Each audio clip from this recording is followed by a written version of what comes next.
Bonjour tout le monde, on se retrouve pour la guidance de la semaine du 9 mars. Comment allez-vous? J'espère que vous avez passé une bonne semaine avec toutes ces énergies qui bougent, toujours autant. Aujourd'hui nous sommes le 8, c'est la journée de la femme. Écoutez, je souhaite à toutes les femmes d'ici et de là-haut d'être épanouies. Alors ça fait bizarre de dire celle de là-haut d'être épanouie, mais pour moi aussi on travaille, on évolue de l'autre côté aussi. Je vous souhaite le meilleur, profitez. Aujourd'hui, j'ai choisi l'oracle Fantasia. Je continue avec celui-ci, il me guide. Et en revanche, je vais vous proposer un tirage à 3 choix pour cette semaine. Vous pouvez commencer à penser aux chiffres ou alors attendre de voir les cartes, voir celle qui vous appelle en premier. Voilà. Carte 1, 2 ou 3. Vous pouvez mettre sur pause si vous avez besoin de temps. Vous pouvez penser à un domaine ou poser une question. Alors, ce n'est pas de la voyance, mais on ne sait jamais, ça peut vous parler. Ou pensez à un domaine, ou alors juste accueillir le message comme il vient. Ça vous parlera peut-être ou pas du tout. Pas de frustration, tout est juste, ça peut vous parler dans quelques temps. Pour les personnes qui ont pris la carte 1, on vous parle de entre Terre et Lune. C'est très joli. Donc, entre Terre et Lune, donc on a d'un côté les énergies terrestres, je vais dire yang, ça peut faire penser aux énergies de l'action, la terre, l'ancrage. Et encore, en fait, c'est pas que je dis une bêtise, parce que quand on parle de la terre, par opposition au ciel, la terre, c'est la terre-mère. Et la lune est en lien aussi avec le féminin. Donc vous accueillez comme ça vient. La carte peut aussi vous appeler dans ses couleurs. On voit des visages avec des yeux fermés. Donc entre terre et lune, ça peut être aussi, on me parle de voyage. Ça peut être aussi entre l'ancrage et les émotions. Vous voyez, la terre, ça représente l'ancrage, ça représente notre lieu de vie. La terre peut représenter la connexion à la nature, les racines. La lune représente le féminin, c'est relié à la mer, au foyer. Ça représente, c'est relié aux émotions. Donc pour les personnes qui ont pris ce choix, commencez en ce moment dans vos émotions. Il y a peut-être un besoin d'ancrage ou un manque d'ancrage. Ou au contraire, est-ce que vous vous sentez bien ancré dans vos racines, bien stable? Donc ça pourrait parler de stabilité, de sécurité, ou au contraire d'instabilité et d'insécurité. Donc pour cette semaine, selon ce qui vous a parlé dans mes phrases et dans mes mots, accueillez et regardez là où vous devez améliorer, ou peut-être vous faire une petite balade, une petite connexion nature. Peut-être que la pleine lune aussi qui est passée, là, cette pleine lune en vierge, elle vous a beaucoup impacté ou pas. Prenez le temps d'accueillir. Pour les personnes qui appréhendent les cycles lunaires, on me dit de vous dire que la lune, elle agit que si vraiment il y a une agitation à l'intérieur de vous et des émotions à libérer, mais des émotions qui sont lourdes. Parce que moi, personnellement, la lune n'a pas d'impact, mais elle en avait dans le passé. Donc c'est quelque chose qu'il faut apprivoiser, je pense, et ne pas en avoir peur et se dire, quand c'est la pleine lune ou la nouvelle lune, il y a des choses à changer, à renouveler, à nettoyer, voir ça comme un cadeau. Pour les personnes qui ont pris le choix 2, il était sorti déjà dans un tirage, je crois que la semaine dernière, le grand cerf blanc. Alors, c'est un animal qui peut représenter, je pense, aussi un animal totem au moment où la carte, elle sort, voyez. Donc là, il y a un lien avec la nature, les arbres, les branches qui représentent les branches de l'arbre. Le cerf marche dans de l'eau, donc on a une histoire de purification, il est connecté à la nature. Il a les yeux et la tête tournés légèrement vers le ciel. Là, il peut apporter peut-être un message aussi de se sécuriser, de s'ancrer, de se purifier.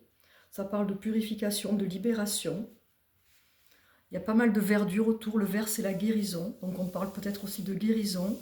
Donc, pour cette semaine, il y a peut-être besoin de purification, mais ça peut être tout simplement aussi aller nager dans une piscine, faire un spa, prendre une douche de lumière, visualiser une douche de lumière, ou quand vous prenez votre douche, demandez à être purifié et de demander à épurer tout ce qui ne vous appartient pas, tout ce qui est lourd pour vous, tout ce qui n'est pas utile, de laisser partir.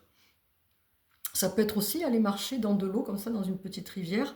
Même en cette saison, il y en a qui le font, il y en a qui se baignent à l'océan ou à la mer en cette saison. Il faut avoir du courage, hein, selon les températures, mais ça peut. Derrière, on voit une cascade ici. On a vraiment le lien à la terre et aux émotions. Vous voyez, comme la première, mine de rien, c'est assez relié à la première carte, mais avec une autre représentation.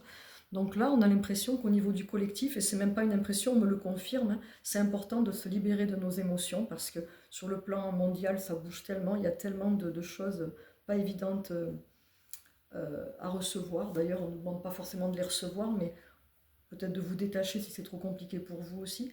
Donc c'est pour ça être dans la purification, dans l'évacuation, épurer, évacuer. C'est pour ça que j'ai pas mal de personnes en ce moment qui viennent pour libérer leur mémoire karmique et transgénérationnelle parce que ça les bloque dans leur vie. On épure le karma, épurer pour que les blocages, les peurs, les blessures, les émotions, ben, elles s'apaisent, hein, ça se libère, ça se guérit et puis on passe à autre chose. Donc voilà, pour les personnes qui ont pris la 2 pour cette semaine, il est question de ça. Pour les personnes qui ont fait le choix numéro 3, magnifique carte du féminin sacré. On est pas mal dans le féminin, hein, entre la purification, les émotions et la lune sur la première. Donc le féminin sacré qui concerne l'homme et la femme, la partie de vous qui est reliée à l'intuition, aux émotions, la partie sacrée, ça peut aussi faire penser pour les femmes à l'utérus, pour l'homme ça peut faire penser à sa créativité, à son côté féminin, son côté plus fragile, plus vulnérable, son intuition. Donc pour les personnes qui ont choisi cette carte, on vous demande peut-être d'être plus créative, de vous connecter à ce chakra sacré, à votre ventre, mais regardez justement ce que la créativité peut vous apporter. Il y a beaucoup de douceur et d'amour dans cette carte. Le rose qui représente le chakra du cœur, mais quand il est guéri, vous voyez, l'amour, la douceur, se poser, ralentir, se reconnecter à soi, se recentrer sur soi, revenir à l'essentiel. Donc je parlais de créativité, peut-être regarder de quelle manière vous pouvez être créatif, de quelle manière vous pouvez transformer des émotions à l'intérieur de vous, des états de blocage ou des états de mal-être. Ça peut se transformer, se libérer par des activités créatives. Ça peut être le chant, la danse, peu importe que vous ne soyez pas un professionnel, on s'en moque. Dansez quand vous en avez envie dans votre salon, mettez de la musique. Ça peut être par le dessin, la peinture, la poterie, customiser des meubles, fabriquer des bijoux, travailler le bois, des choses toutes simples, des coloriages de mandala ou des choses comme ça. Juste vous laisser porter et guider et voir qu'est-ce que vous pouvez mettre de nouveau dans votre vie pour revenir à cette douceur. Vous voyez, équilibrer votre énergie yin et votre énergie yang, l'énergie du féminin. Voilà. Ben, je trouve que ces tirages à 3 choix, ils sont jolis aujourd'hui, ils sont très parlants, en tout cas pour moi.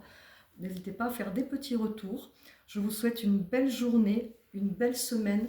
Prenez soin de vous, hydratez-vous, c'est important de beaucoup boire, de respirer, de vous reconnecter et surtout, faites ce qui vous fait du bien, essayez de mettre des temps de pause, de récupération. Certains me disent j'ai pas le temps et c'est une histoire d'organisation. Vous pouvez faire vos respirations quand vous êtes en voiture, reprendre de l'air quand vous êtes en voiture, dans je vais y arriver, un ralentissement, dans une salle d'attente, quand vous faites la queue dans un magasin pour passer à la caisse, quand vous faites du jardinage, quand vous faites vos devoirs, pour les personnes qui sont en études, quand vous travaillez, vous faites la vaisselle, n'importe quand vous pouvez reprendre votre respiration pour évacuer ce qui est lourd. Il suffit en fait de l'intégrer, tout comme vous avez appris à vous laver les dents plusieurs fois par jour, ben là c'est pareil, il faut respirer, reprendre son souffle pour évacuer et pour se reconnecter à soi et s'alléger un peu, reprendre de l'énergie, faire le plein. Votre véhicule terrestre, il a besoin d'eau, il a besoin d'air, il a besoin d'amour, il a besoin de lumière. Et tout ça, ça peut s'apporter aussi par des gestes simples. Sur cette belle fin de guidance, je vous souhaite le meilleur. Faites-vous plaisir. Belle journée à tous, je vous embrasse et à bientôt.